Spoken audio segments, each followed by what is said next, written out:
Stop. Yes, I am speaking directly to you. You didn't click by chance. This message was sent to you for a reason. Listen carefully. My child, no mistake, no failure, no moment of doubt has ever made me stop loving you. Romans 8:38 and 39 reminds you, "For I am convinced that neither death nor life will be able to separate us from the love of God that is in Christ Jesus our Lord." Even when you felt abandoned, even when life felt unfair, my love never left your side. I have seen your heart, your struggles, your prayers whispered in secret, and I have cherished every one.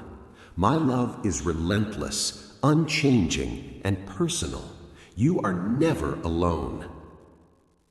Hold on to this truth today. Let it remind you that you are deeply loved.